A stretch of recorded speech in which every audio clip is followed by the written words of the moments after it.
अस्सलाम वालेकुम व्यूअर्स, मैं Sarfaraz and welcome to real smart marketing new video.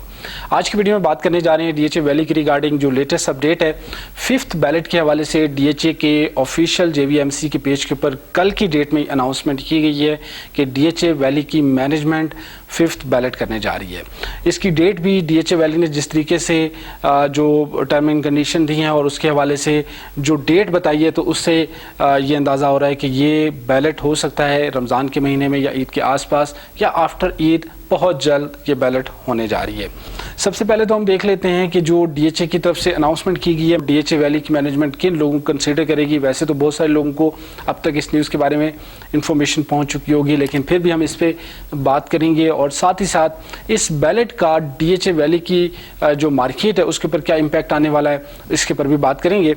सबसे पहले तो हम देख लेते हैं कि जो डीएचए की तरफ से अनाउंसमेंट की गई है, मैं आपको पढ़ के सुना देता हूँ कि on the behalf of major general Naveed Safdar, management is please to announce that a ballot is being planned shortly. बहुत जल्द ये बैलेट होने जा रही है और इसके अंदर जो जिन पॉइंट्स को खास तौर पे हाईलाइट किया गया है उसके साथ साथ 14 अप्रैल की डेट दी गई है कि जी तमाम लोग 14 अप्रैल से पहले जिनको इस बैलेट के अंदर खास तौर पे कंसिडर किया जाएगा उन्हें राब्ता करने के लिए कहा गया है।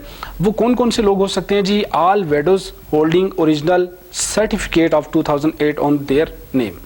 वो तमाम बेवा खवातीन कि जिनके नाम के ऊपर जो है वो 2008 से उन्होंने कोई चीज़ होल्ड की हुई है, वो अलॉटी हैं और उनको अभी तक बैलेट के अंदर कंसिडर नहीं किया गया था, वो तमाम खवातीन डीएचए वैली की मैनेजमेंट से रब्ता कर सकते हैं और उनको इस बैलेट के अंदर ख़ास तौर पे कंसिडर किया जाएगा। इसी के साथ साथ legal heirs of deceased original members of 2008, वो तमाम लोग कि जिनके पेरेंट्स के पास जो है वो डीएचए वैली की कोई फाइल मौजूद थी और उनकी वो उनका इंतकाल हो गया इस दुनिया से, वो दुनिया फ़ानी से वो चले गए, वो तमाम लोग भी या जिनकी वो ख़वातीन भी उसके अंदर शामिल होंगे जिनके हस्बैंड के नाम के ऊपर जो वो अगर कोई फ़ाइल थी और वो उनकी डेथ हो चुकी है, तो वो ख़वातीन भी डीएचए वैली की मैनेजमेंट से रब्ता करेंगे। उसी के साथ साथ तीसरा पॉइंट है सीनियर सिटीज़न एज 70 ईयर और अबव, जिनकी एज 70 साल या उससे ज़्यादा की एज है, वो लोग भी डीएचए वैली की मैनेजमेंट से रब्ता करें। ख़ास तौर पे वो तमाम लोग जिनके पास 2008 से जो है वो उनके नाम के ऊपर फाइल मौजूद है, तो उनको भी इस बैलेट के अंदर कंसिडर किया जाएगा। अब इन पॉइंट्स के ऊपर जो बात करने की है वो यकीनन करेंगे डीएचए ने जो ये क्राइटेरिया रखा है इसके ऊपर, लेकिन उससे पहले हम बात कर लेते हैं कि इस बैलेट का डीएचए की मार्केट के ऊपर क्या इम्पैक्ट आ सकता है। हमने 4th बैलेट के अंदर भी ये चीज़ देखी थी, हम प्रीवियस हिस्ट्री में नहीं जा रहे कि उससे पहले क्या क्या होता रहा।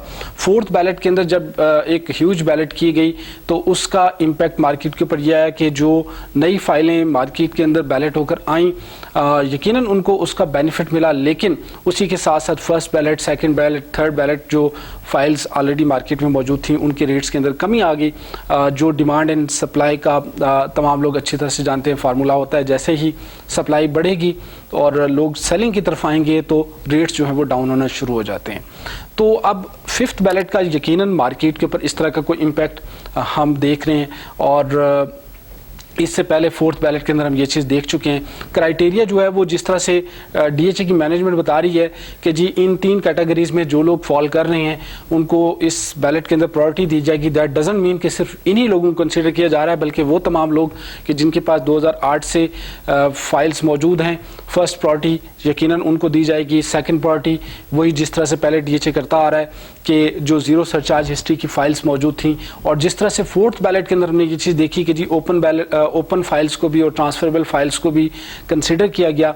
उससे पहले ओपन फाइल्स को कंसिडर नहीं किया जा रहा था, लेकिन बाद में कंसिडर किया गया था।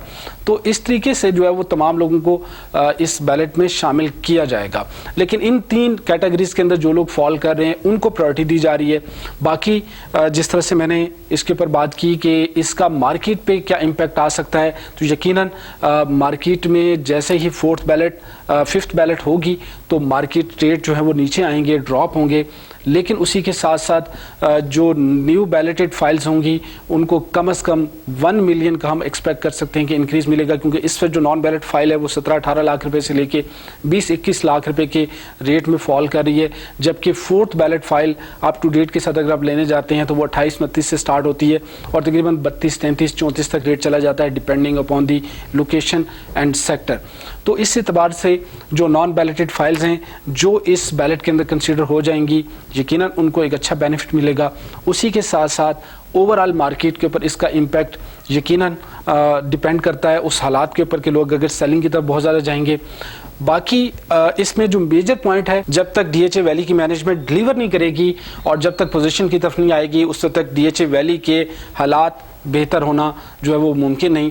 तो ये चीज़ तो हम तमाम लोग अच्छी तरह से जानते हैं। अब क्या पोजीशन भी डीएचए वैली की मैनेजमेंट इसके साथ जो है वो अनाउंस कर सकती है? तो जो हालात हैं इस वक्त वो ओवरऑल तो ऐसे नहीं नज़र आ रहे कि मैनेजमेंट जो है वो इस वक्त इस पोजीशन में हो कि वो कुछ लोगों को यहाँ पे पोजीशन अनाउंस करे। ये हो सकता है कि लिली ब्लॉक के इर्द गिर्द शायद कुछ पोजीशन हम 2023 के अंदर एक्सपेक्ट कर रहे हैं। इससे पहले भी मैंने एक वीडियो के अंदर ये बात की थी कि हम 2023 में क्या क्या चीज़ें डीएचए की मैनेजमेंट से एक्सपेक्ट कर सकते हैं। तो बैलेट तो आप लोगों के सामने अनाउंसमेंट हो चुकी है। अब अगली बात आ जाती है पोजीशन की तरफ। तो पोजीशन डीएचए वैली की मैनेजमेंट हमें 2023 के अंदर नहीं लग रहा कि उस तरफ जो है वो बढ़े।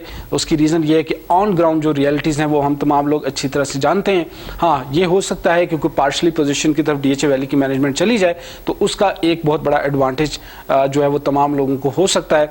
इस न्यूज़ के बाद जो है वो आप एक पॉजिटिव चीज़ ध्यान में रखें कि जी जिन लोगों के पास नॉन बैलेटेड फाइल्स हैं उनको एक बेहतरीन किस्म का जो है वो इस बैलेट से फ़ायदा होगा और बाकी तमाम लोगों को वेट करना होगा मज़ीद जब तक कि डीएचए वैली की मैनेजमेंट जो है वो जब तक पोजीशन की तरफ नहीं आ जाती। बाकी जो क्राइटेरिया सेट किया गया है उसके ऊपर मैंने पहले भी जिस तरह से बात की कि ये क्राइटेरिया जो है वो उन तमाम लोगों को फैसिलिटेट करने की बात की गई है। यहाँ पे अगर हम इसको पॉजिटिवली देखें कि जो विडोज़ हैं या जिनके पेरेंट्स वगैरह इस दुनिया फ़ानी से कूच कर गए उनको भी जो है वो इस बैलेट के अंदर कंसीडर किया जाएगा, या फिर वो तमाम लोग कि जिनको जो है वो जिनकी एज 70 ईयर प्लस है। हाँ, इससे ये एक बड़ा नेगेटिव मैसेज ज़रूर जाता है कि डीएचए ने जो क्राइटेरिया सेट किया दैट मीन कि बाकी तमाम लोगों को भी शायद उस वक्त तक इंतज़ार करना पड़े जब तक कि वो इस दुनिया से ना चले जाएं या फिर उनकी एज जो है वो 70 प्लस नहीं हो जाती। तो ये बहरहाल इसमें ये मैसेज भी हमें इस अनाउंसमेंट से मिलता है। लेकिन हम पॉजिटिव लेंगे इस न्यूज़ को। डीएचए वैली के उन तमाम लोगों को भी मैं समझता हूँ कि एक अच्छा बेनिफिट होने जा रहा है जो लोग इस बैलेट के अंदर कंसीडर होंगे। आज की वीडियो में इतना ही। Thank you very much for watching real smart marketing. Video से रिलेटेड आप किसी भी किस्म की क्यूरी नीचे कमेंट सेक्शन में कर सकते हैं। अल्लाह हाफिज़।